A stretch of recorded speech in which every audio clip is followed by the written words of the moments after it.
Welcome, everyone, to Bobbo's World podcast featuring special guest Jimmy Jacobs, professional wrestler, writer, and producer. How you doing today, Jimmy? I am still alive today. Yeah, I don't know how that is. That's just my current condition. it's always good. Is it? Uh, Is it? Oh, it's good. Like we don't know hey, what the other side's like, true. your body could stop working and you go, "Oh my God, this should have happened a long time ago." So, That's true. we don't know. We don't know even. So you grew up in Grand Rapids, Michigan. That's correct. Yeah, How was that? we're here. I grew up in a nice suburban neighborhood. It was a great, you know, still in the days. How old are you? 39. 39. Great. So you and me are in really the last era really that grew up without like cell phones and the internet and all that sort of stuff. So yeah, we had like kids and we played and we built a massive fort in our this monstrosity of a massive fort in our backyard and just like we were kids. We biked around the neighborhoods and had a fort and we poorly, you know, played sports, but not, poorly played sports. It was with the 6 kids or whatever in the neighborhood. Yeah, it wasn't bad.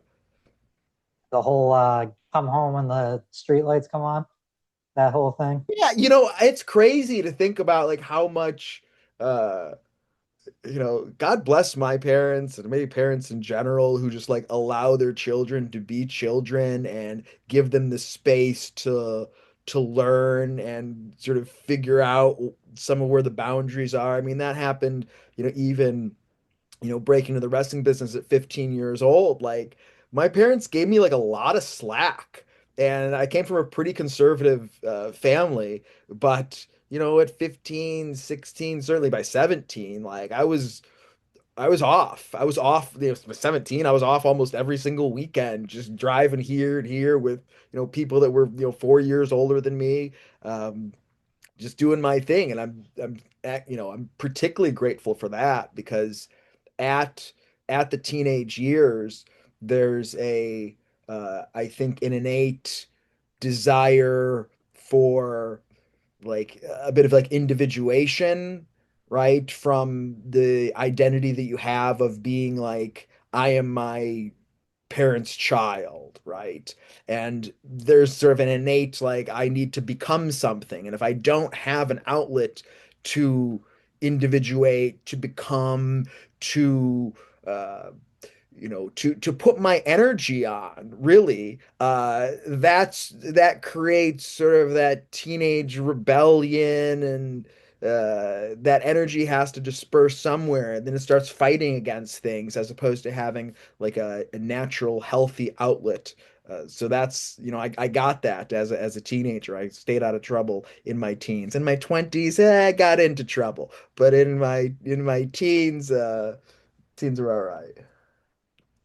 I always say when I was a littler kid, I think I was a good kid, but thinking of like late teens into 20s, I always be like, sorry, mom and dad. Yeah, there's a little bit of that. I've apologized a few times. Yeah. Were you a fan of wrestling growing up and how did you get into it? Yeah, so I've one older brother and he liked wrestling. He's 3 years older than me, right? He liked wrestling. I just liked what my brother liked. Yeah. So, he wanted to be a pro wrestler. If you had asked my parents, 35 years ago, if you said, hey, one of your sons is going to, be at least moderately successful in the professional wrestling business, and your other son's going to go on to get his PhD at Dartmouth and be a math professor, my parents would have certainly said, yes, that's true. And I would have been the one to be a math professor, and he would have been the one to be a pro wrestler because that's all he wanted to do. And so I just sort of followed him around a bit. And he was when he was going to graduate high school, like he was looking at like, Shawn Michaels school and Les Thatcher's school. And as chance would have it, on a Saturday morning during I was watching WF Superstars, I flipped the channel and on public access there was an independent wrestling show, which I had never heard of, right? Like just like, I knew about ECW and in the after mags about like the, Music City Wrestling, like these little things, but like this was like in a legit bingo hall. It was this horrible ring, the worst ring I've ever seen in my life to this day. To this day, the worst ring I've ever seen. And I press record. I'm like, holy crap! Like there's wrestling on TV, and I've never heard of this. So, uh, in this independent wrestling show, like I recognized the one of the commentators. This guy, his name's Paco Zimmer, and he worked at Funkoland at the time, which was went on to be GameStop. I was like, I know him, Yeah. and so yeah, he managed Funkoland. We used to go in there and buy like look at the they would have these almost like newspaper-esque printouts every month of like how much each game costs, and you look to find the 99-cent Nintendo games. And so we were in there all the time. So we went in there and we're like, "Yo, what is this? What is this wrestling that's here?" And he gave us the number to like a local wrestling school. Obviously not the quality of the Shawn Michaels or Les Thatcher, but uh, so we have this contact. My brother calls. The guy calls back, like I'm the only one home. I pick up the phone. He's like, "Oh, this is Scott. Is Nick there?" I go, "No, he's not there." He's like, "All right, well, this is Scotty Z from the Championship Wrestling of Michigan." And I like mark out. I'm like, "That's Scotty Z. He was on the TV. He was a wrestler on the TV." Like my mind is blown. I remember when my brother came home, I was like, "You'll never believe who called. Scotty Z. Scott E Z." It was like, like Hulk Hogan just called the house. So my brother and I went to the local school. He was 17, I was 14. It was my last week of eighth grade. We go to this little, it's like a big garage. It's got two rings. One of the rings is the ring that's like the worst ring I've ever seen in my life, and in a fairly all right ring. And so we go there, and Scott's like, "Oh, you guys are underage, so obviously you guys can't get in the ring, but you can sit here and watch and whatever." 30 minutes later, he's like, "All right, you guys get in the ring, show us what you got." Like so, and we went into this horrible ring. Like it's not flat, it's all bumpy. The canvas is like this like puke orange Oh. yellow color. It's got gray duct tape over it. And so my brother and I, we don't know about wrestling. We just go in there, do our best impression of professional Mm. wrestling. We lock up with like what we thought a lockup was, and just start doing what we thought wrestling was. I remember giving like a cactus jack elbow off the apron on the floor. He gives me the moonsault for the finish. Like just insane, right? These two like teenage children just in this monstrosity dangerous ring trap there. And then they brought us into the regular ring and they started showing us, headlock takeovers. And then we're in there like rolling around with these guys. And that was it for me, man. Like that day, I went home and I'm like, yes, this is what I want. And it was dead ahead from there, man. Yeah, there's nothing else. It's just that. Yeah, I was at home. That was it. Yeah, that's Yeah. cool. Well, you were only what, 14, 15. What were the like struggles to get into actual like after training, getting into wrestling and Yeah, so the like companies? I mean, obviously, like, so I'm 14. I'm hanging around. My brother starts training, and I'm just like hanging around. I just want anything to do with the show. Like anybody that would let me come in a crack, I would just take, give me an inch, I'm gonna take a mile. And so I would go to the shows like with my video camera and record it, and then give tapes to the guys. And then I started making like websites for people. Like I didn't know how to make websites. I learned like HTML, like back before you have these like easy plug and play Yeah. websites. I learned the code to make eventually not too embarrassing looking websites, and just helping out and being a part. I would do like the music a lot. You need someone that knows how to like when to hit the music, and just the flow of wrestling of sort of how it goes. And then in March of 99, one of the referees was going on vacation, and they don't have like two refs on the show. Like one of the refs was like a heel ref, so you needed like a straight ref too. And I was like, I can do that. And so then they just like they put me in the ring doing that. And then just then once I got in the ring, it just started slowly just like and Yep. then a few months later I have my first match. I didn't know what I was doing. Like the training wasn't good. I learned most of what I learned on the job, like just like performing in front of people. To me, I just loved it. I loved the dance with the audience, Yeah. and I don't want to sound like an old guy here because it's not an old guy thing, but kind of an old guy thing. Like even at a very early age, again, 15, 16, like I like I understood the relationship uh with the wrestlers in the audience. Mm. Like I didn't need everything like planned out exactly. I knew that there had to be a flow to it. Like my favorite thing to do in practice was just to like call it in the ring. Just like we don't need to, plan out a bunch of stuff because like that's part of what the dance is. When things are overly structured, you have a pathology of order, really, because you need some chaos in there. You need room for something to flourish and grow. The boundaries can't be too tight, otherwise that locks you into something. And it's like that in wrestling, but it's like that in all things. That's a principle of reality. Uh, and so I always liked, just like being able to flow with the audience. As I started to, in the, a few years in, like if something went wrong, like I loved it. I loved if like, you know, I remember I remember this. There's this DVD for Triple H that came out in I was probably like 18, right? And they're telling the story about Triple H and I think it's uh, Earl Hebner is the referee, and he's talking about this three-way with like Triple H, um, Kurt Angle, and somebody else. And Triple H goes for the pedigree on Kurt on a table on the outside, the announce table on the outside, and the table collapses before they hit the pedigree, and Kurt gets hurt. And now all of a sudden, Kurt's Yeah. like out of the match, and it's just Hunter and whomever. And through the referee, through the earpiece, they're trying to tell Triple H, all right, do this next, do this next, do this next. And Triple H goes, hey, shut the fuck up. Like, this is my match. I got it. And Earl Hebner goes, and that's when I knew, Triple H was a ring general. Yeah. And I'm at 18 going, I don't understand. Like, what do you mean?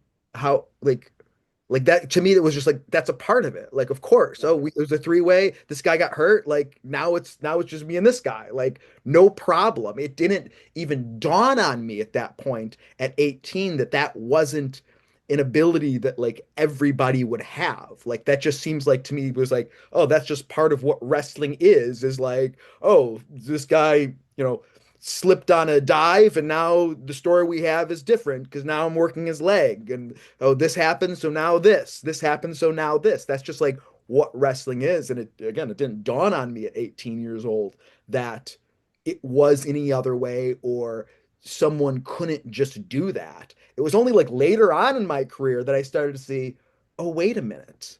Like, not everybody gets how this actually goes. Even it took me as long as like being in WWE, like being a writer in WWE to go, oh, not everybody here like gets what wrestling is. Oh, this is weird. Like I thought like you were in WWE, so you should know what wrestling. You don't know what wrestling is? You don't know how this goes? You don't know what pro wrestling is? So yeah, man, that was those early years. I remember, I think it was like Kurt Angle or someone talking about his rookie year and going into a match. I think it was with Undertaker. And Taker was like, oh, we'll just call it in the ring. And Angle was like all nervous and everything. I'm like, what? What do you mean? We're not going to plan it out? And then ever since then, that's how he did it. Or I think it was Kurt talking about that. Cause like you said, you listen to the audience and feel it out and everything. But I guess you're right. Not everybody, they need it structured and go over moves and everything. I mean, that's part of the dance. I mean, look, of course, like and it's the same way with promos, match the promo's a match, it's the same concepts. It's like, you know, you need some sort of structure, right? Yeah. You know, I need to know what moves I do. I need to know what moves you do. You can then add as much. We go, okay, we're gonna do this first, this second, this third, there. You can do all of that.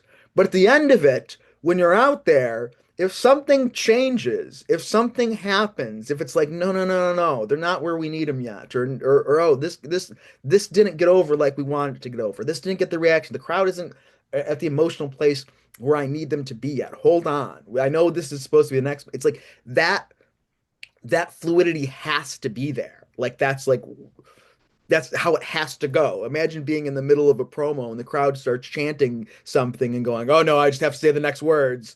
If the crowd starts chanting, something derogatory towards the heel, the babyface then has to pick up on it and go, "Hey, I think they're calling you an asshole here." What? Oh, you like it has to be there. Otherwise, like, what are we doing?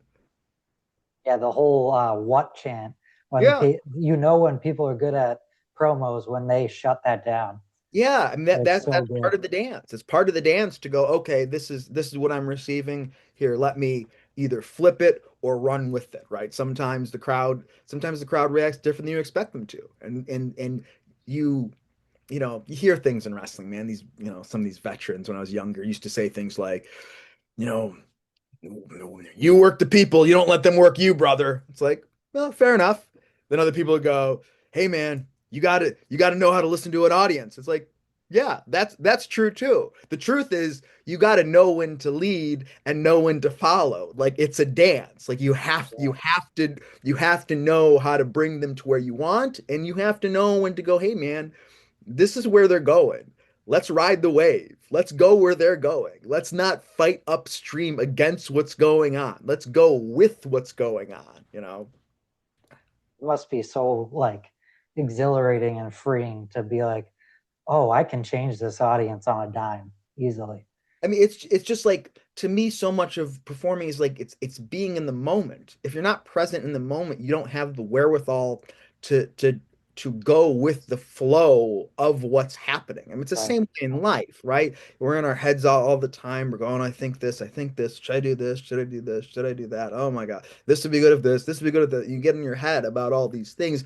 The true flow in life is getting out of your head and into your body and just allowing what's happening to happen and be a part of the happening. That's kind of the perennial philosophy is like die to the moment. Don't bring the past in. Don't go like, oh, what's going to happen in the future? Oh no, what if this happens? Well, this happened before, so don't want that to happen again. And that's, I mean, the Buddha's right, man. That's how suffering's created. Suffering's created through Yeah, the attention of the mind. Like liberation is being in the moment. That's where the eternal now is. And to me, I found that place oftentimes in the ring. it's cool. Yeah. Yeah. What's a how did you get into Ring of Honor? That was your first major promotion, right? Yeah, I mean, as far as major promotions go, like so I was hustling on the indies as a teenager, right? And as soon as I graduated through from high school, it was like now I don't have to be in school Monday through Friday. I had a car, and it was just like anytime, any place, anywhere for any amount of money. That's what was my that was my like I just wanted to do it. Like, people have goals, and I guess goals are nice. I guess I don't know. Sometimes I think it's perverted to go, this is what I think is best. Let me manipulate reality to then fit what I think is best, which is really what goals are, to think that you know what's best for you, which you kind of don't. For me, at this point in my life, at 18, like I loved doing it. That was it. I just loved doing it. I loved being a part of it. And like, of course, you want to make a living doing what you love, but that wasn't even like in my mind. It was just like I wanted to do it. I wanted to hone my craft. I wanted to be better at it.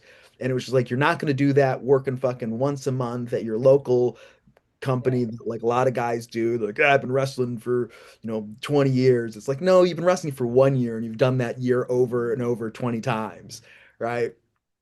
So yeah, I was 18. I was just like, I was I was going. I was as many shows as I could, anywhere I could, and I got hooked up with Ian Rotten at IW Mid South, and that was like kind of like a hot promotion at the time. They were on Smart Mark Video, and like people Oh watched those yeah, yeah. shows, yeah. And so I got in with Ian, and then Alex Shelley also was like had a similar mindset of like he wanted to wrestle and he wanted to do this. And so Alex and I would get in the car and with other people at different times too from Michigan or Truth Martini or Jamie Cox or Gavin Starr, whomever, just like but it was like me and Shelly and then like whoever else wanted to come. And Ian sort of put me and Alex together, just because we drove together. And then one time we came to the next show and I think he forgot he booked us. And so he was like, "All right, you two have a rematch," because we had wrestled the last time, whatever. And he saw something in the matches, and then it was like, "All right, well let's do a 2 out of 3 falls match with you, and then let's do."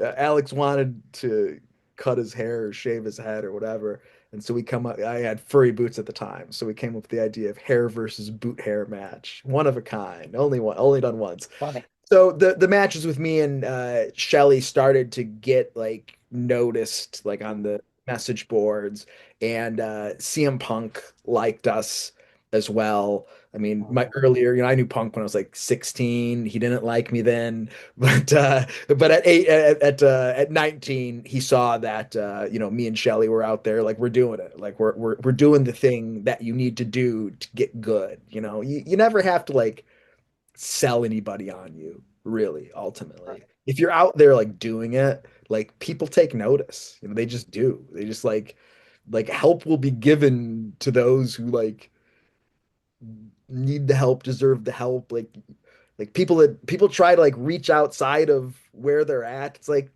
I don't know, in my experience, if you just kind of keep doing what you're if you're good, if you're putting the work in and you're getting good at it, like things happen. You don't have like there's not a big like you don't have to like force this shit to happen. So Punk ended up asking me for a tape of me and Shelly. He gave it to Gabe Sapolsky, who is the Ring of Honor booker. Gabe saw it and he was like, they're good. I don't know if they're Ring of Honor good though. That was kind of his quote. It's like they're good, but I don't think they're Ring of Honor good. Something like that. And but then like not even a month later, Ring of Honor wanted to book Chris Sabin. They wanted him to drive, probably to save on a flight. And Gabe said, "Hey, just bring 2 guys and we'll put them on the pre-show." And so Sabin came to me and Shelly and goes, "Hey, you guys want to do this?" Because obviously, like, we're the guys that are doing it. So, like, Sabin comes to, offers us the bone, but because we're already out there doing it, you don't offer that bone to someone who's like, again, working once a month at the local indie. You give it to the people that like you put You your name want on it. people you can rely on, Yep. because whatever. So Saban tells Gabe, "Hey, I'm bringing Jimmy Jacobs and Alex Shelley," and Gabe goes, "Oh, I just saw their stuff. They're actually pretty good. We'll put them on the main show." And so Oh, wow. me and Saban and Shelley drove from Michigan to Philadelphia in June of 2003. Me and Shelley were in a four-way with BJ Whitmer and Tony Mamaluke. I was scared. I was frightened. I was wearing the furry boots at the time, doing like the mini Bruiser Brody, like huss gimmick, which was like people liked. Yeah. People had fun with it. But I go, I don't know, this is Ring of Honor. Maybe I should be serious. This is where the serious wrestlers are. And so I brought like 2 pairs of gear and I'm backstage and Gary Michael Capetta's there. And I'm going, I don't know, man, which one, is this too silly to do this furry boot and this mini Bruiser Brody thing? It's a little like haha-ish. I don't know. This is Ring of Honor series. He's like, Gary Michael Capetta, God bless him, goes, be different, man. Go for it. Be different. And sure as shit, man, by the time I got in the ring for my entrance, half the crowd was chanting Huss, and I'm like, here we go, man. We're off to the races. It's cool. So, do you remember the outcome of that match? I probably got beat. That's probably, I Yeah. mean, I certainly didn't win. Yeah, it was either, what was Did it? they enjoy it? Like they said good job Oh, and all I mean, the match went well. Yeah, the that? Yeah. match went well. So, and then they were starting to run on they were just about to start to run in the Midwest. And they had like a show in Dayton coming up. So then they book me and Shelly against Ace Steel and Colt Cabana in Dayton. And sort of as they were starting to come to the Midwest, then they started to integrate me and Shelly in more. And in 2004, like Shelly became more like a full-time roster member. I was like kind of like part-time roster member until like '05 when they put the tag titles on me and BJ, and then in Oh oh yeah, 06 yeah. started doing the whole Battle Lacey, and it was, you know, that Yeah, was you won the tag team titles 5 times, right? In Ring of five Honor. times. Yeah, Yeah. 5 times, and three of those times was because someone who was tag team champion was like injured or left the company. Oh Three wow. of those times. Yeah, it just so much of my career I attribute to just being reliable, man. It's like if you're just there, like just being there. It's like, was Jimmy any good? He's like, he's okay, but he's always there. He's there. He's reliable. Whatever position you put him in, he'll be there for it. So the first one, yeah, was BJ and Dan Moff were tag champions, and Dan left the company, and they had a like a match, a tournament, whatever it was, and me and BJ. Um, Took him there, and then me and BJ dropped him to the Carnage crew, but picked him back up. Then in '07, yeah, Seth Rollins, Tyler Black, and I took him from the Briscoes at Final Battle of '07. That was cool. Then Mark got hurt at some point. We dropped him.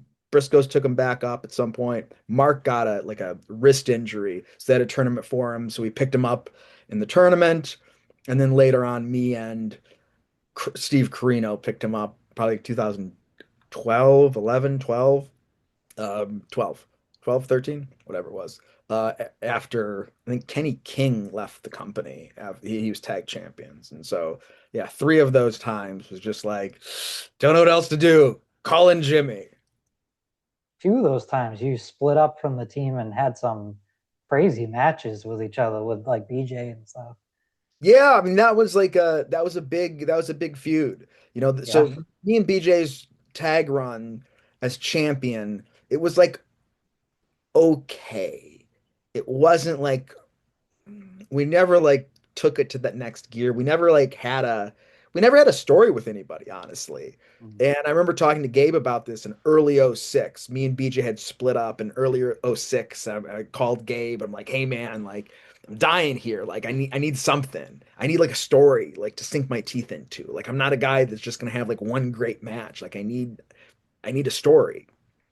And he goes, stories are good and gimmicks are good, but we need matches that sell DVDs, and you don't have those kind of matches. We put the tag titles on you and BJ, like, and those are supposed to be an attraction. Every tag team title match is supposed to be an attraction, and you guys just really didn't get that over. It's like, look, we're doing this thing with you and Lacey. That we started this emo thing.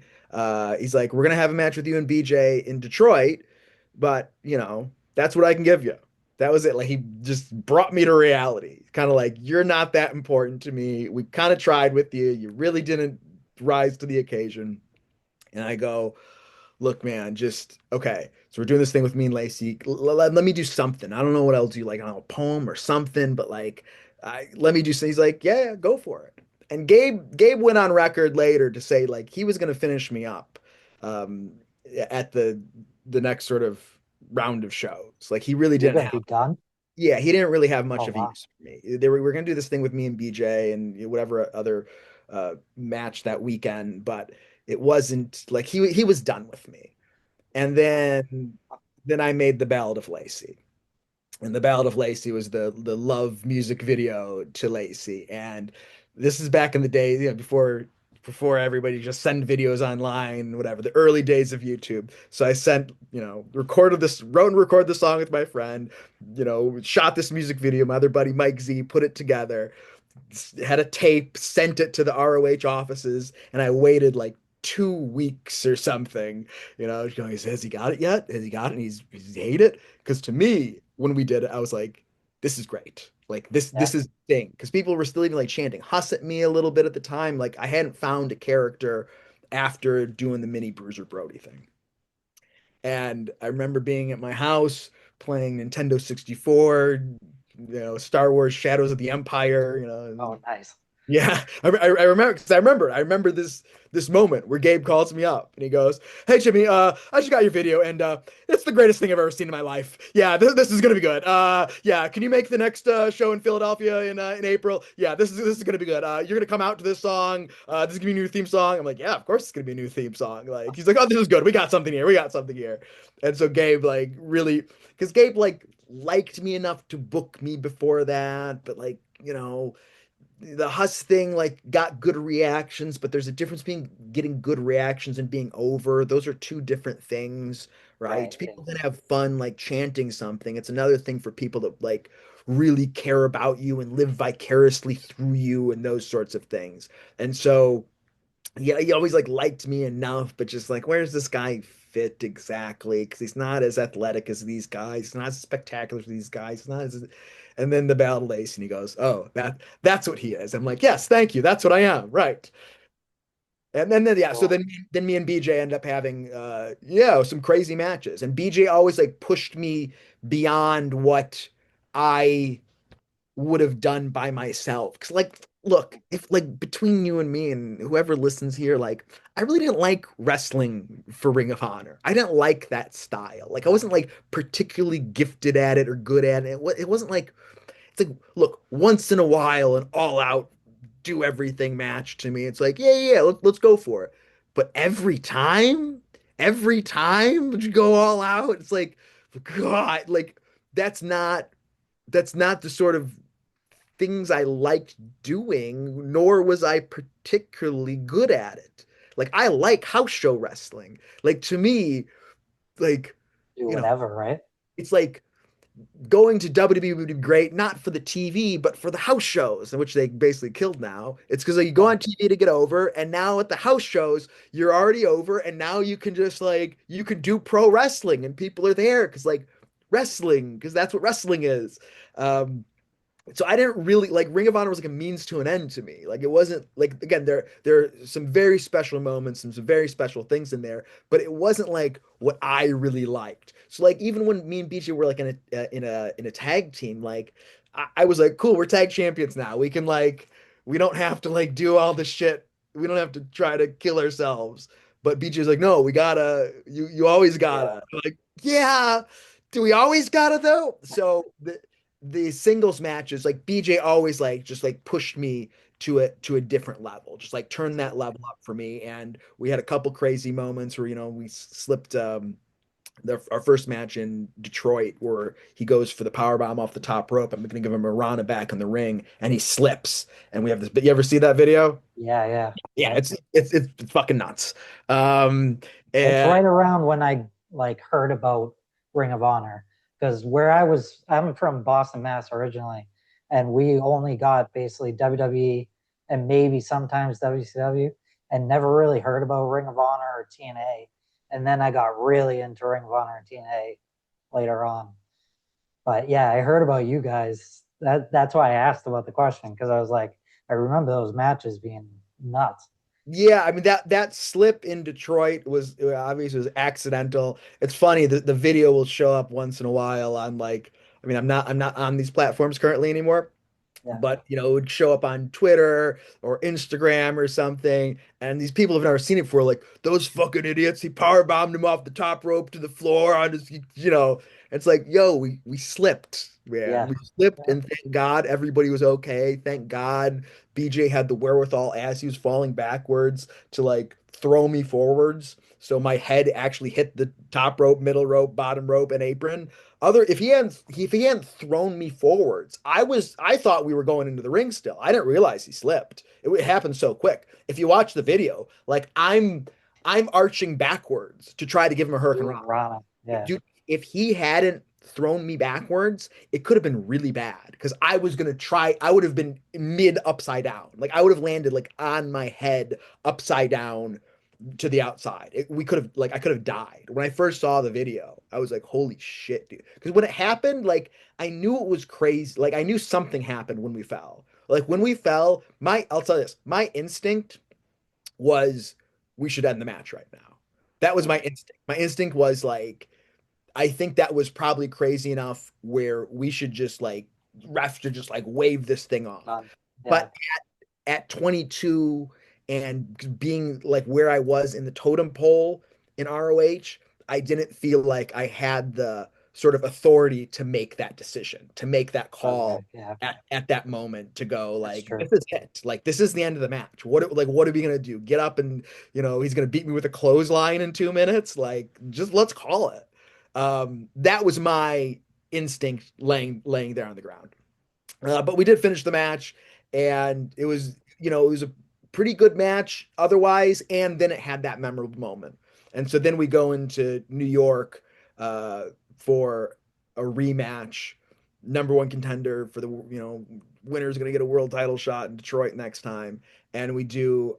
Here's where we do the non-finish, right? But it was in the same building that's attached. The the venue it was in is in the same building attached to the Hammerstein Ballroom. Oh yeah, And yeah. so me and BJ, we had planned this non-finish where we're gonna do like run off the top rope to the outside through a table, and we both, were out there, right? But ECW One Night Stand number two happened, I think, a week before us in the same building. Oh Again, different really? in the same building. And Wow. Sabu and Rey Mysterio, the finish of their match was like a DDT through a Exactly. table on the floor. And so it's Yep. like they just did, very similar finish that we were planning on doing like the next week in the same building in a different room. So me and BJ are um, in the ring before the show trying to figure out like what to do, like how maybe like a double pin. That's what we thought, like something, a double pin's like hard to do in any Yeah. sort of satisfying manner. It's almost like by definition not satisfying. But so we're thinking, I don't know if you remember like Mike Awesome and Masato Tanaka, they would do that power bomb like backwards into the ring. Oh Like yeah, yeah. they're Yep. facing to the out, and Mike Awesome gives Masato Tanaka the power bomb and falls backwards. Boom. And we were thinking that, and like his feet are over me, my arms are over him, something or another, right? So we're up on the top rope, facing the outside, sort of feeling out how that would feel. And B just goes, "Man, I could power bomb you into the third row from here." And I go, "Yeah, let's do that." And so like almost like joking and like thinking there's no way they'd let us do it. And so we go to Gabe and we go, "Hey, could BJ powerbomb me into the crowd?" And he goes, "How would that work?" I go, "Well, we would brawl out into the audience, we get some security there, and then me and BJ would go right in, go up, and he would jump over the barricade was pretty close, jump over it, and the sea of people would catch us." And Gabe just goes, "Okay." I'm like, "What? You're gonna let us do this? This is really dangerous." But we did it, and it was like the camera shot, like the hard cam shot, because like you don't see the people who are there to catch us, right? Like it was a dangerous spot if we slipped, and you can when we're there, there's a second if you watch the video where BJ like goes oh for a second and then gets his bearings, but yeah, if we slipped, it would have been really dangerous. But as it happened, it was fucking perfect. And the hard cam shot is just BJ gets in the power bomb, jumps off, and we just disappear into a sea of people. The whole place goes nuts. It was a really good and that set the tone. That set the tone. Yeah. Anything could happen with BJ. Imagine if the people just Right. separated It would have and killed me. It would have killed me. that would have been bad. I know everything had to go right. Yeah. So you finish up with Ring of Honor, and what match or storyline do you think is your favorite or you're most proud of in that company? I mean, the Ballad of Lacey, I'll always be Yeah. proud of. Yeah.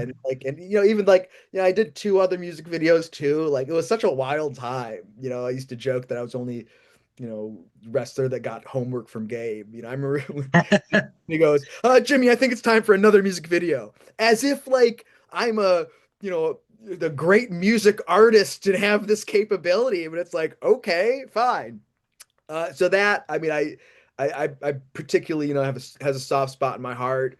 Obviously the stuff with the Age of the Fall and working with the Briscoes is like they were the best. They were just like they were the Briscoes were the best, man. They just did anything Briscoe's so good. the best, and like, and they've they've always been the best, man. It chokes me up because like um yeah, it all chokes me up. You know, I lose. love watching Mark Briscoe even today on AEW. He's so different from everybody and just so good. It's just he's like one of my favorite people to watch The best. still.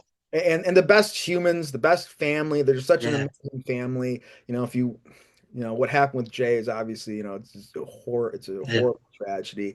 You know, the his funeral is online. If you ever get a chance, you know, watch, you know, Jay Briscoe or Mark Briscoe's eulogy of his brother, and it's like it'll just rip open your heart, man. Yeah, and his yeah. parents, you know, his parents' eulogy too. It's like this family, this whole town, like they were such a part of the community, and there's like, I mean, it was horrible. And I mean, I remember, you know, I worked with the Briscoes quite a bit, you know, not with Age of the Fall, but later on when I did stuff with Scum, you know, with me and Kevin and Steve Mm. Carino. And I remember being in the ring one time in uh, Toronto. I forget who I was teaming with, but we were wrestling the Briscoes. And the Briscoes music plays, and they come out, and there's, you know, Jay comes out fucking, you know, rough here, and there's Mark who's like kind of bounces out around him, and they just have this energy and this presence. I'm just thinking, like, man, I am not in the same league as these motherfuckers. Like, these guys should be millionaires. Like, what are Yeah. they doing here right now? Like, they're, I always thought that way of them, man. I got so much love for the Briscoes and their whole family, and you know, Luckily, Mark's getting his chance like now to be on a bigger stage and everything yeah, because they're just so good. So then you go to WWE as a writer, right?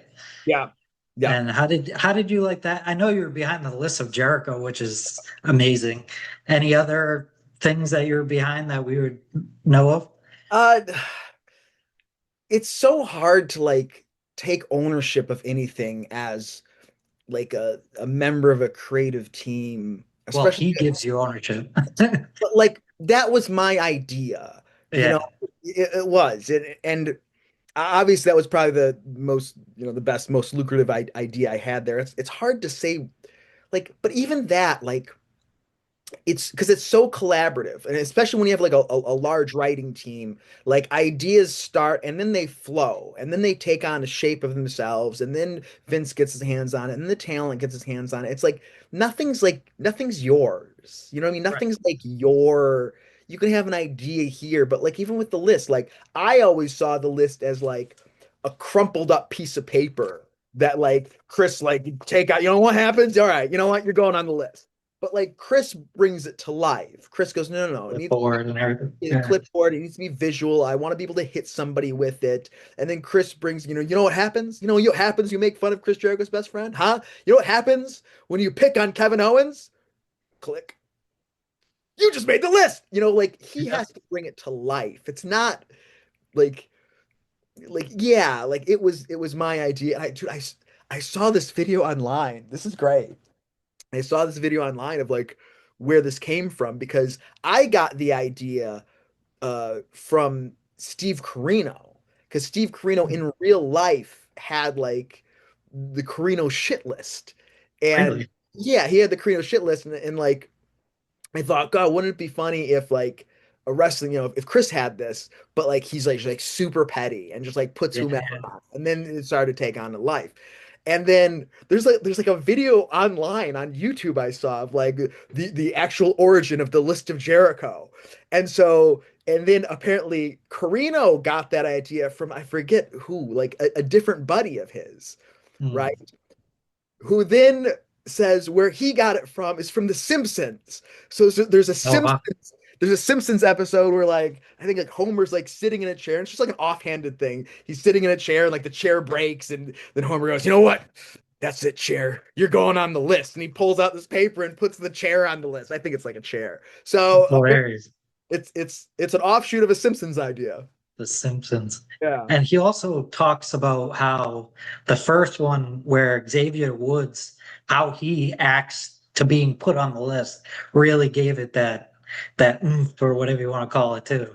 You have to. It's like because Woods knows what pro wrestling is, man. Yeah, That's why the New Day is good. Again, not everybody knows what wrestling is. They don't get like how it has to go. Like if if Woods just goes like, I don't care, you put me on, what does it mean you put me on a list? Who it's like, well then the whole thing's fucking dead, man. yep, Like someone has to, and the New Day were the perfect characters there to like there's they're big stars, but they're also like there's enough like uh entertainment space in their characters to go, what? You're yeah. doing oh like to really sell that big. Like another character wouldn't do that, right? Like you couldn't do Undertaker or something. Right, right. Yeah, And so you have to have someone who's gonna like make a big deal out of it. And one of my favorite ones, I think this was Chris's idea,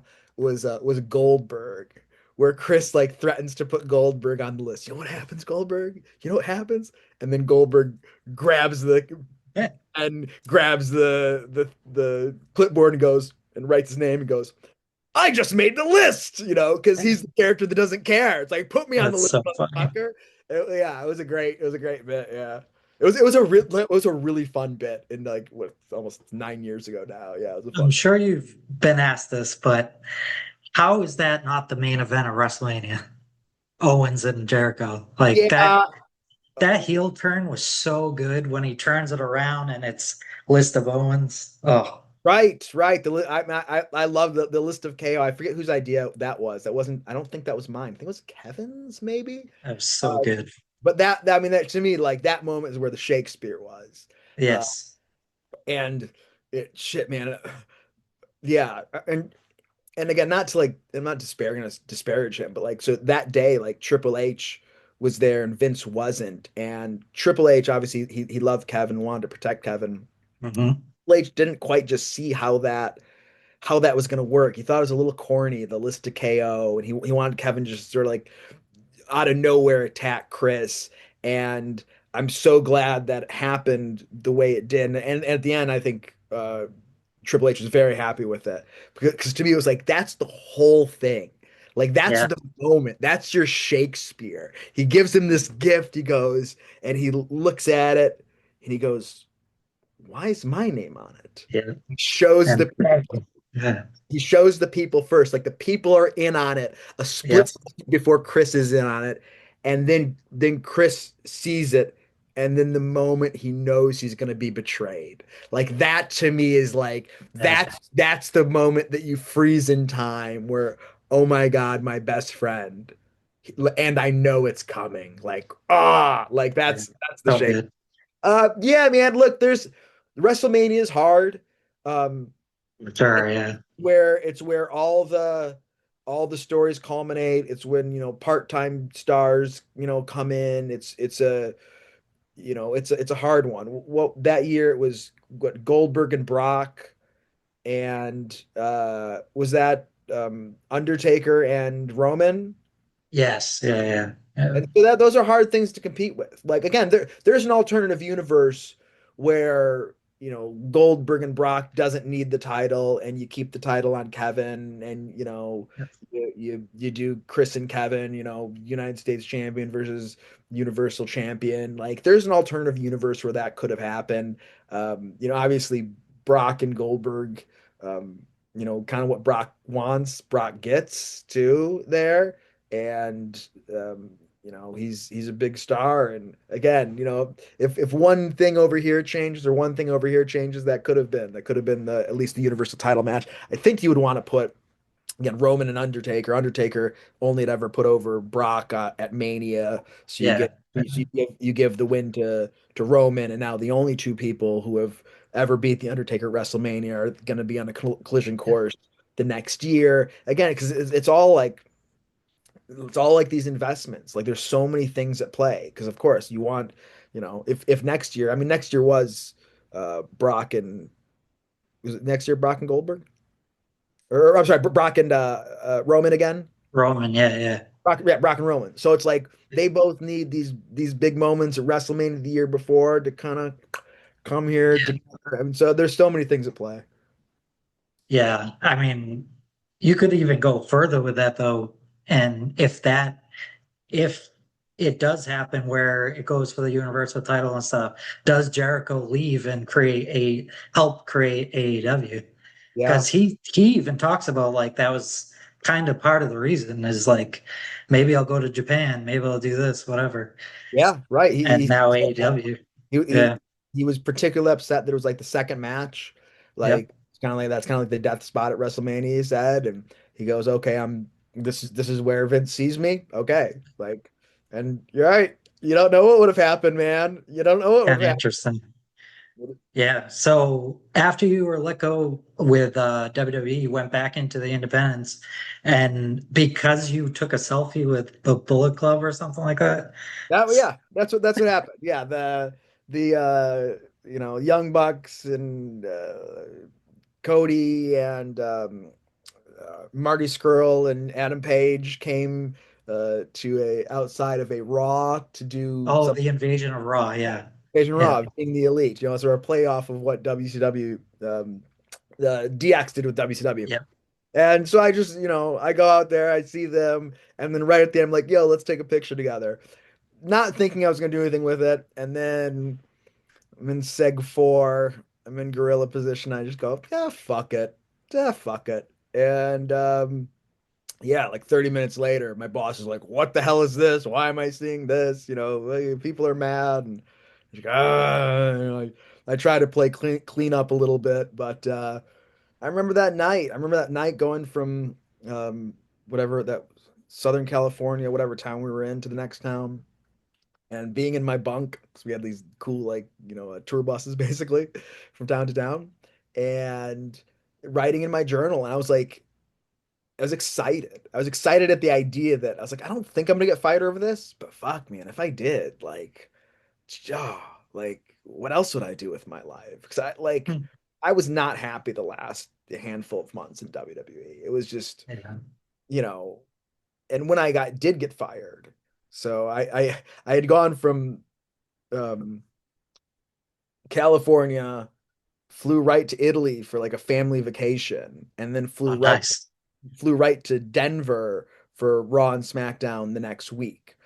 So I did Raw and SmackDown the next week in Denver, and then I go into the office on Thursday, and I just go, okay, if I make it out of the office today alive, I'll be okay. And first thing in the morning, the secretary, what do they call it? Administrative assistant and it goes, can you go up to the HR room on the third floor and meet Dave there? I go, all right, this is it for me. Today's the day I get fired by WWE. And I was mostly relieved. It wasn't like, oh no, let me stay. It was just like, oh, it's over. And when I went on the indies after that, and I was just having the time of my life and going started working for Impact Wrestling, and that was fun for me. And I just remember thinking, like, fuck, man, I was so miserable there. I would have never quit. I would have never quit WWE, because it's like it's the Even pin. though you're miserable. Of course, well, it's the pinnacle. I've worked my whole life to get here. I've worked my That's entire true. Yeah. get here. And now it's not like I'm on TV and like there's equity being put into Jimmy Jacobs. It's Yeah. like I disappeared for 2.5 years. It's like the idea that what am I gonna do? Go back on the indies? Like what am I gonna do? Like what other place is there? It's like Impact and Ring of Honor aren't like big players at that point. It's like it's WWE, it's the place. What else are you gonna do? Where else are you gonna go? What else are you gonna do with your life? I would have been there for another 10 years, which has been 10 years now. It's been eight. What is it? I got fired on the 5th of October. So we're almost uh Oh, eight, wow. 8 years to the day. Um, and yeah, I would have stayed there and been miserable like so many other people. And it was such a gift. Look, I wish I would have just not done that in a lot of ways. I wish I would have just like said like, hey, told my boss like, hey, I'm unhappy, man. I don't want to do this anymore. Yeah. I need Yeah. something to change. I want to do something else, or or I'm gonna leave. I wish I would have just been an adult about it. I was like taking the picture and posting it was me being a child and acting out. That's Mm. what it was. I resented at that point in my life. Again, I'm not defending this, right? And I'm Right. like whatever. It's like I didn't like working for Vince. I loved working at WWE. I didn't like working for Vince. I A resented, lot of people. yeah, right. And I felt that to be a common thing, right?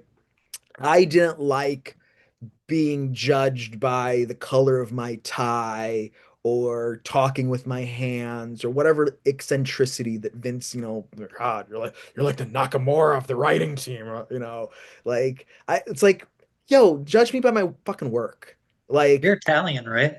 yeah, yeah. Yeah, I'm Italian. How else I are you gonna talk talk? my, yeah, How else are you gonna make a point? And I just wanted to be judged by my fucking work. Everybody that worked with me, like, I didn't get fired because I was bad at my job. Like, everybody that, the last stories I was working on SmackDown, it was Kevin Owens and Shane McMahon, and on Raw, it was John Cena versus Roman Reigns. And after that, oh, after the John Cena Roman Reigns thing, Roman, had pulled me aside and said he wanted me to be his writer, like personally. And again, wow, I'm not saying that to like, oh, look at me. It's just like the people around me, the people that actually worked with me, like appreciated my work.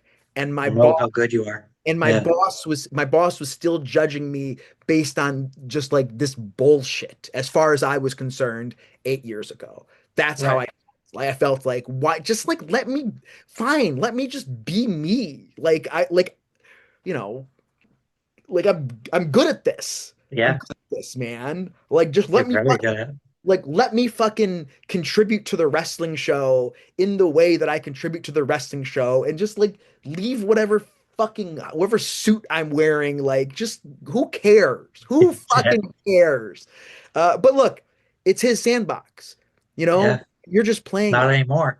Right. No, it's not. And that's the truth. So Yeah, it's like if you don't like working for Vince McMahon, then don't work for Vince McMahon. So the right, problem is me. The problem wasn't Vince. The problem was me. And I didn't know how to deal with that problem. So right, I acted out and I went, in a subconscious level, went here. Now, now you either take me how I am, you take me for being a fucking, oh, the guy who took the selfie, or you fucking fire me. Like either take it all or fucking let me go. And they fucking let me go. And they're doing great. I'm yeah. doing great, and it's fine. Can I ask you though? Those guys were your friends, though, right? Yeah, yeah, but like That doesn't matter. I knew what I was doing. Like, you know what I mean? Like it's not like when people go, "Oh, why would they fire him over that?" I know, of course. Yeah, fucking fire me for it. I hashtag BC invasion on it. I was a petulant Oh, child. you did. Okay. Yeah. I forgot about that part. I was a petulant child acting out. Like that's what happened. They had every right to be like, "Hey, this guy isn't making us look good. He's not being on our team." They had every right to do that. I don't blame them whatsoever for it. But the picture itself, I think, would be kind of like that's my friend. Kind of like the whole Cody and Ricky Saint. Well, Ricky Starks at the time. He came to the Royal Rumble with him and got all this flack, and it's like they're really good friends. Like, relax. Yeah, But but then he ended up with WWE, so who yeah, knows? it's like, but also those guys were, the Young Bucks were there to to Who use, causes havoc? Yeah, yeah, to use WWE as a punchline in that's their, true. right? They were there to disparage WWE in a joking way. And I was like, yeah, yeah, look at what they're doing. Yeah, I gave like an employee for their company gave the thumbs up to other people disparaging them. That's yeah, what happened. And that's why I I was, get it. Yeah, it's just too bad. But you went on to go work for TNA and you did some creative with AEW too. So how is it different? I mean, I know Vince is Vince, but like working for Tony Khan and those guys or the guys at TNA, who was at TNA at the time? Because I know. So when I came on to TNA, it was actually really good timing in certain ways. Like Scott Demore had just taken over. Tomorrow. Yeah. Like I think Jeff had just left. The company had been through a lot of struggles as far as like Yeah. ownership, and it would with Billy Corgan was there, and there's a bit of a fight with like Anthem Sports Entertainment in Toronto, or whether Billy Corgan should own it or these other guys Mm. should own it. Like there's a bit of ownership dispute. There was branding changes. They were Global Force Wrestling at one point. Then Oh they yeah. Yeah. got rid of TNA and became Impact Wrestling. And so I came in on a downswing, but um, Scott had just taken over the book. I've known Scott since I was like 16, 17 years old. And so when I got fired, he called me up and he just said, "Hey, you want to go on a date? Come to Bound for Glory and let's go on a date and see if we want to go steady." And it was I liked working for Impact when I started Yeah. there. Really did. I mean, for multiple reasons. One, it's like I was mostly respected, right? Like I didn't have to like put up a front of like who oh there's this tie and let me be this sort of way for you to appreciate my what I contribute. And because the company was in a downswing, like they needed someone who could like wear a few hats. And I could wear a few hats. I was a manager on TV and I could produce matches and I could produce promos and pre-tapes and all the stuff, right? Um, and like yeah, all the things with the formats and the scripts, like whatever you needed, I could do at that point. And that's thanks to WWE, right? Yeah. I Yeah. learned so much there. I learned so much. I was so better off I'm nothing but appreciative of my time in WWE. Again, my firing that was me. Yep. I was the problem. No one else was the problem. It's like going into someone else's house and demanding they run their house a certain way. It's like you can't Yeah. do it, That's right? true. Yeah. And so it was Vince's house. And I learned so much there from, the writers who were all brilliant and just like WWE's this massive production, seeing how all the wheels turn to make this machine. Uh, Yeah. it was so amazing. And so going to Impact, there were some struggles. All of a sudden, it's like you go from WWE where like they've got the best production and all the resources you want to like we're trimming down. Scott's there to go from the huge budget they were on to go, okay, let's make this work within a budget, right? We're optimizing the budget we have, the resources we have. And so I learned that skill. That was a skill I learned at Impact to go, okay, in WWE, whatever your idea is, if it's good, it can be as big and as wild as you want. Now it's like, Yeah. okay, now we have to make it work with what we have. And here's what we have available. And I just love not being micromanaged. In Yeah. WWE, it was just, Vince read every single word that was in the scripts. He wanted every single word written down that the performers were going to say, and there's Wow. reasons for that. I'm not faulting him for that. Um, you know, but part of the trouble at WWE is like if you wanted something changed, it was a difficult process because Vince has to okay it. Vince has to approve it. But Vince is a busy guy. So if Vince has already approved a promo and I'm talking with the talent and the talent wants to change something, it's difficult to get to Vince to get him to allow that change to happen. Now John Cena can change what he wants more or Yeah. less. But Stone Cold, Undertaker, those guys. Yeah. Undertaker, I worked with Undertaker once, and Vince said to me literally, "Let Undertaker do whatever he wants." It Yeah. was it was the Yeah. only time I'd ever heard Vince say that. Undertaker was like at a different level of respect for Vince McMahon Yep. than everybody else. Um, so in Impact, like if I wanted to try something, I just did it. And if Scott didn't like it, you go, "Why'd you do that?" I go, "I thought this." He goes, "Yeah, I don't think that." And I go, "Okay, great." Like there was no like at WWE, so many people were playing. I've said this before, but it's like they were playing to not lose because Vince was pretty volatile and you were always one weird thing, weird interaction with Vince away from being in the doghouse, You're walking on eggshells. walking on eggshells. And Yeah. then people aren't trying to do what's best. They're trying to do what won't get them, called to gorilla by Vince going, why the hell did this happen here? Why the hell, if I say the sky is green, damn it. That's a Vince quote. Um, yeah, try working for that. If I say the sky is green, the sky is green. I have to deny reality to Right. form to Okay, guy. right. Yeah. And so I just love the freedom at Impact and the schedule. Like when I first started Impact, I was just getting a day rate, which was really nice, as opposed to being like a salary because Mhm. I was just working on those days and going from, being in WWE where you're always just kind of on a leash. Like it's like, Yeah. you know, this needs to be written. Hey, we need this to happen. It's like, it's Now not you're free. it's not gratuitous, but like you're always on a leash. You're kind of always on call. And to go from that to going, hey, I'm working these TVs and then I'm off. And then I'm going to show up and we're going to write the next X amount of weeks of shows and then I'm off. That was really nice at that Yeah. time. It finally put like boundaries around my work, which I've had a really hard time doing in my life, is putting boundaries down, probably in life, but with work particularly, because it's like wrestling. I just love it so much. Yeah. Uh, so yeah, I did that for 5.5 years. I loved my time there, and it was just kind of time to move on for me. In the last like year or so I was there, I was like, there's something I wasn't quite enjoying it as much. I was doing more logistical stuff, less creative stuff.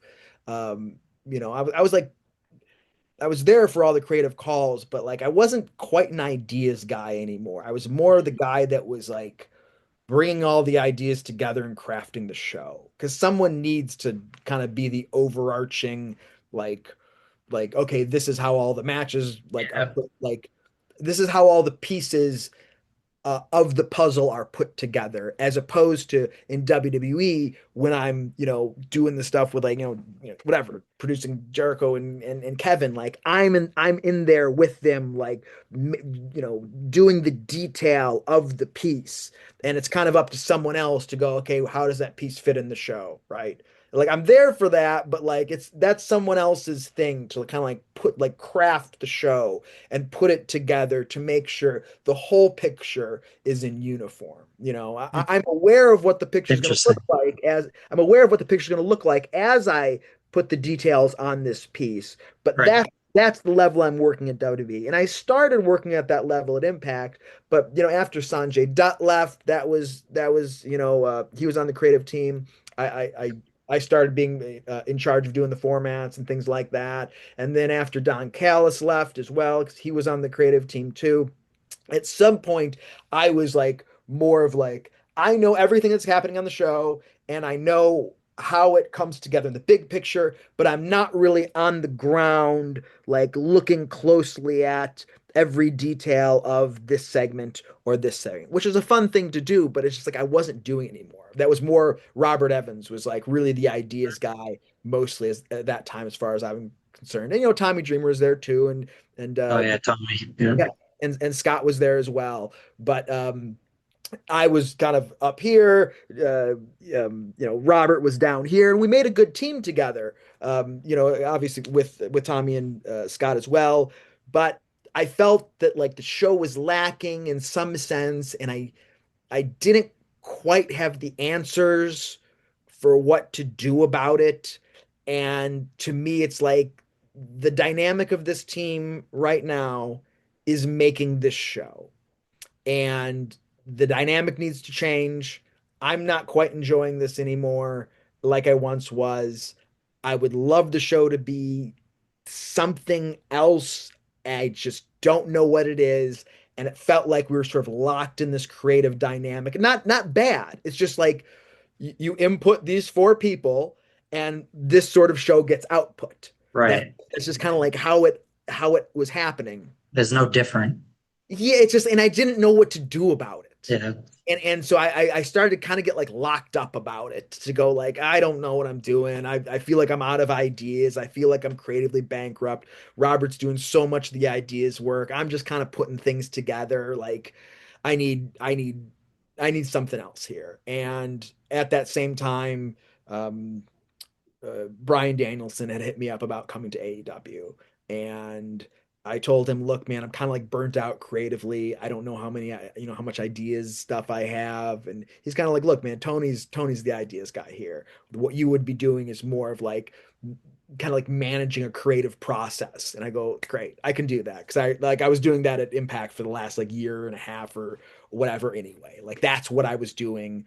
Uh, but all like but also part of my job at Impact was to give ideas. I was just like, I felt like I had nothing. And Yeah. so, and then I was like, there was stress about that, which further constricts the creative channel. And so I was like, yes, I will take this job at AEW, basically doing what I'm doing at Impact now, without the pressure of, hey, what are we doing for this segment? What are we doing for this segment? What are we doing for this segment? Without that pressure, knowing that like the creative part of it is taken care of. So it was basically like administrative, more or less. And I was moving down to Jacksonville to travel with Tony because, like, well, Tony's a busy guy.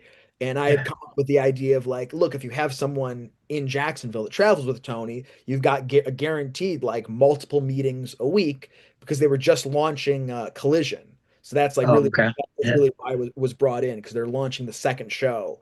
And it's like, we need someone to, like, kind of like oversee, like, the making of two shows Yeah. with Tony, like help Tony's gonna, and this is how it was. Like Tony's like he's got a lot of ideas, da da da da, da all this stuff, and I was the guy that like plucked all this out of air and then put it on paper and let people know who needed to know what when. That was really, if you want to get down to like what I did at AEW, my job was to let people know what they needed to know when they needed to know it. That was a channel Sounds for. good. That's good. Well, we've taken up a lot of your time, so I'm going to skip a couple of my questions, but hopefully we can have you on again for a second part because you have a pretty extensive career and stuff. But one question I do want to ask you about is how did you come up with the Zombie Princess Act? And I thought that was excellent. So in like in 2005, I had a friend, and she used to jokingly call me the princess. It's like Hmm. princess wants, whatever. Hey, let's do this. Hey, whatever princess wants, whatever princess wants. And I like at the time, like that's such a good name. Fuck. I hate the name Jimmy Jacobs. I just want to be the princess, man. Like I just like or just princess, like prince, but like Yep. princess. Fuck, I should have just done that in '05. Just changed my name to princess and just called it that. But then like as I was uh, around the time of the Age of the Fall, or maybe a little after, I was like looking for a way to change my act, and I wanted this like think about doing like this like grungy, like gender bending sort of thing. There's this God, I forget what the group was that used to like frequent like Studio 54. Right. And they just kind of looked like gender bending degenerates. And I had the name Princess Heroine in mind. But Yeah. I was like, I don't think you can do Princess Heroine. No. But then just so I never really did that. But then in a promo, I was going into a match with Kevin Steen. In a promo, I just sort of like spit out this thing.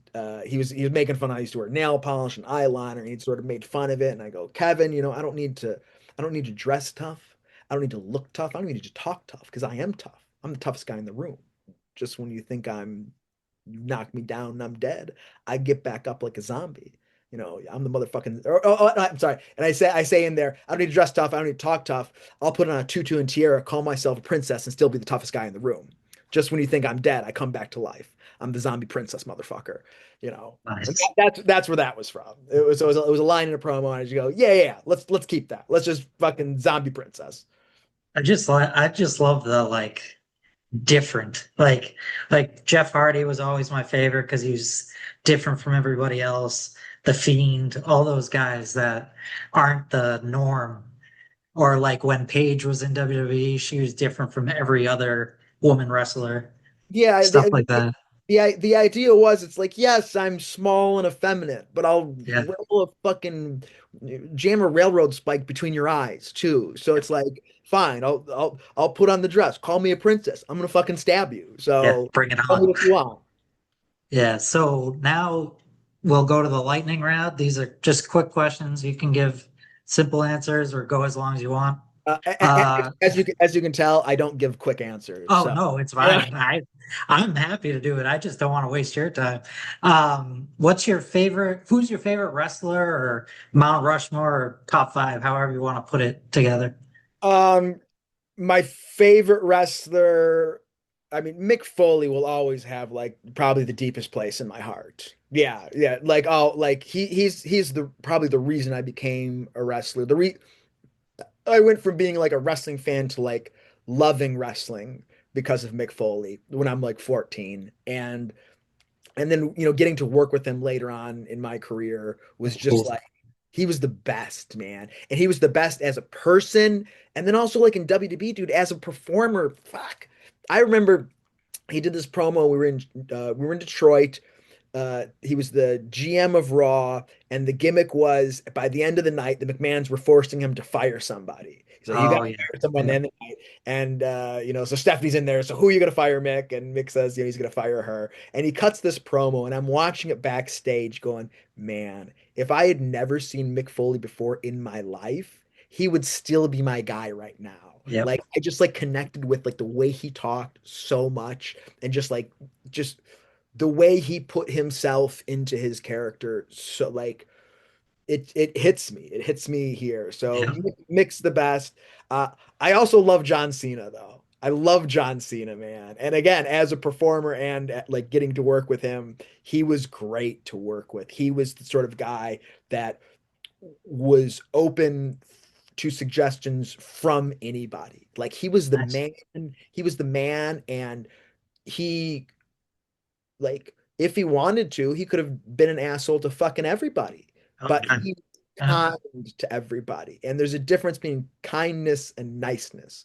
When I was in WWE, I was nice to everybody because I was the bottom guy in the totem pole. If I was a dick, I'm fired. I had to be nice because it came from a place of weakness. Yeah. Kindness comes from a place of strength. When you have the sword, but you keep it sheathed, and choose kindness like that, and choose compassion, that's kindness. And so John, I'll always love John Cena, man. I'm sad I'll never get to work with John Cena again. Like that's Massachusetts. Yeah. Yeah. So the I told you about the nonprofit that I have. I'll discuss that at the end. But my sister was in a wheelchair, so she got to do a Make-A-Wish. And she didn't ask for John Cena, but John Cena has a place in my heart because he's done the most Make-A-Wishes out of anybody in the world. And he doesn't have, like you said, he's the guy in act. Well, I guess The Rock might be a little higher than him in acting, but they're about equal. But he doesn't have to do any of this, and he does like hundreds a year. This is the And it's best. so cool. And I've seen videos of him where it's supposed to just be like just a little meet and greet kind of thing. And then he brings them to the show and does all this other stuff. And it's like, man, this guy, yeah, he's a really good guy. He's living life right, man. Yeah. He's like he goes he goes above and beyond for everything. At one point he was like injured, and like he like learned to play piano like while he was injured, just Oh like yeah. offhandedly, because like good for you, man. Get it all in. What's your favorite match of yours and then of all time of other people? Jeez, boy. Of mine, it's so hard to say, man. I don't know if I've had a match. It's like, yes, this is like, there's a few that stick out as like special. I mean, look, the 4 minute squash match against Eddie Guerrero on SmackDown is a very special match to me. The Eddie. Yeah, the steel cage match with me and BJ Whitmer in Ring of Honor is a special match to me. Although I think me and BJ had an I Quit match at for Ian that I think was probably a little better, maybe. Um, Although the atmosphere of the cage match was better. But me and Tyler Black versus Kevin Steen and El Generico in Boston when we dropped the tag titles to them. Like that was a special match for me. In Boston, I could have been there. Damn. There's a match I had with Adam Cole, like in the undercard and a Detroit show. Like offhandedly, I was like, "Hey man, can we just like try to tear it up today? I just need to have a match that kind of on the down. Can we just like have a match that's we do more and is better than we should have?" And he goes, "Yeah, man," and we did, and it was good. Yeah, I mean, there's so many that are just like, yeah, they're special for different reasons. Um, my favorite match of all time, my first favorite match of all time was Randy Savage versus the Ultimate Warrior at WrestleMania 7 career-ending match. And my last match for Ring of Honor in 2015, uh, after it was me and BJ, and after the match, BJ's young boy Colby Carino comes and starts attacking me, and then Lacey comes from out of the crowd and throws him off, and me and Lacey have this moment where we reunite and we go off into the sunset. I mean, that's a total homage to WrestleMania 7, post match Sherry Martel and Miss Elizabeth coming back, and Randy and Elizabeth, getting back together. Um, my next favorite match, just like chronologically, was Bret Hart versus Steve Austin at WrestleMania 13. That's That mine. is it. Yeah, I mean Yeah. that was a great one. I don't know what I would say now. I mean, God, the Mick Foley Undertaker Hell in a Cell is just like that match is like has just so much like emotional like resonance with me. Watching that match live. I mean, on pay-per-view, but live at 14 was just like blew my world up. Um, Well, love for the business. The fact that he kept going and just, yeah, and oh, Taker was like, stop, stop, stop. it was so good, man. It was so like, and I don't, go, it's a stunt here, and oh, another stunt here, but it's like No. it hit me. It hit Yeah. me. Like stuff when stuff hits someone and when it resonates with somebody, it's like, oh, but they didn't. It wasn't like this, and it could have been this better story. And this, it's like sometimes, man, it's like it's the moments we remember. It's the Yeah. moments. I just talked about WrestleMania fucking 7. It's like I say it was my favorite match, but the moment I talked about was Miss Elizabeth and After Randy match. Savage Yeah. reuniting. That's the Yeah. moment. It's like post match. The match was kind of weird, honestly. The finish with the fucking shoulder tackle, shoulder tackle, shoulder tackle. Savage rolls out of the ring. Fucking Warrior rolls him back in and pins him with one foot. It's a fucking weird finish. But the Yeah. moment you remember is when they come back together. It's like it's all about those moments. Yeah. So what is your favorite TV show?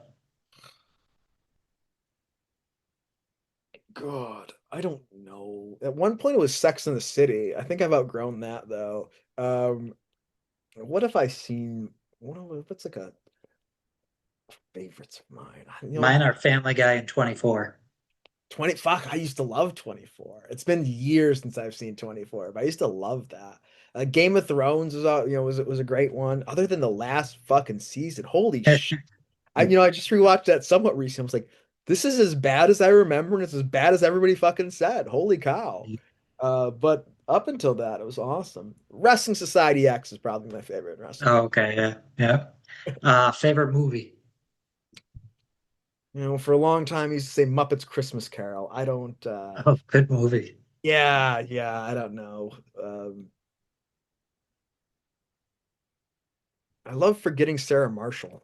I don't know That's if a really good movie. I used to watch that a lot after going through a breakup. Yeah, I like that movie a lot. Favorite music or band or any of that singer. The sort of music I like, when Napster came out, I used to Mhm. just search for songs and I would put acoustic next to it. I like Wow, like I like that's me. it's like, you know, Monster Ballads was great. That just that CD. It's like I like bands like rock bands ballads. That Yep. that's If you want to know like what kind of song would you be like, they're a rock band, but here's their acoustic song Yeah. ballad. That and then I go, yes, pour your heart out to me, fucking, you know, Yes. man who has So balls up otherwise. my favorite band is Alter Bridge. They're Creed, but with a different singer. And Miles Kennedy is like an amazing singer, but he also tours with Slash from Guns N' Roses. And they did an acoustic version of Sweet Child of Mine. So good. I just want to cry to whatever music I listen to. If like Yeah. if it like can touch me in that, I like very like simple melodies, and I Yep. want to be able to sing along with the song by the by the last chorus. I want to be able to just go, oh yeah, I can sing this. Like I like simple stuff that's just like, hey, just pour your heart out a little bit. Like Yep. singer songwriter, John Denver, but like di different, yeah, singer songwriter type people. The ones you can belt in the car when you're Yeah, by yeah, yourself. yeah. What's your favorite food? Like if I could only have one thing for the rest of my life, kind of thing. Like Hmm. so I'm a big like Mediterranean, like give me like a falafel bowl with like a Oh, wow. bunch of different veggies with some sort of cool sauce on it. That's like Sounds good. it's my go-to. And then finally, the favorite animal. As a child, it was a pig. I A had I, pig. I Okay. had a bunch of pigs, like pig stuffed animals. Now let's go with the Phoenix. Yeah, we'll go with the Phoenix. Nice. I like that. Although dragons are cool too, man. I've Yeah. got like the front of my house. I've got like a a cement sea serpent statue in my Really? That's yeah. cool. Yeah. That's awesome. Yeah. Yeah, but we've had some interesting answers to that. I always thought when I asked that question, it'd be like dog or cat. And people have said like hippo and the narwhal or whatever it's called Yeah, yeah, yeah. and stuff like that. I'm like, oh, okay. Are there any socials or plugs or next events that you're going to be part of? Nothing for me right now. As we talked about, I recently deactivated my Instagram, which was the last of my social media that I had. But Good for you. I'll probably be back on that at some point, like probably.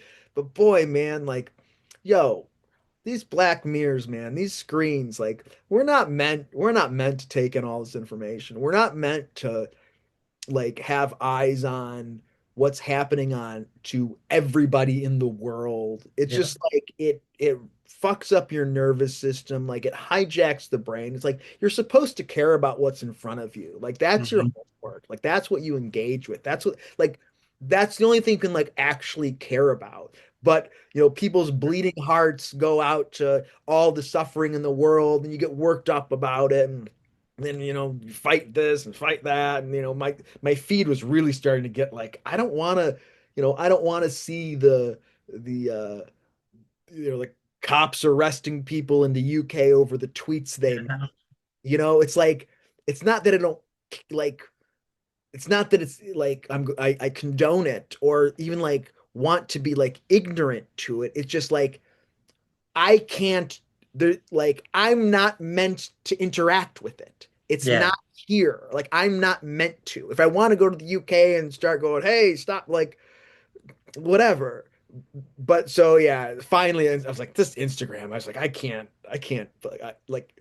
it's I can't keep, going, oh, what's going on over here? What's going on over here? It's like, this does me no good. So, no socials. I am working for Scott Morgan for Maple Leaf Pro. Oh, So, yeah, yeah. Yeah. yeah, so you can always check out their shows. I'll have some sort of creative hand in that.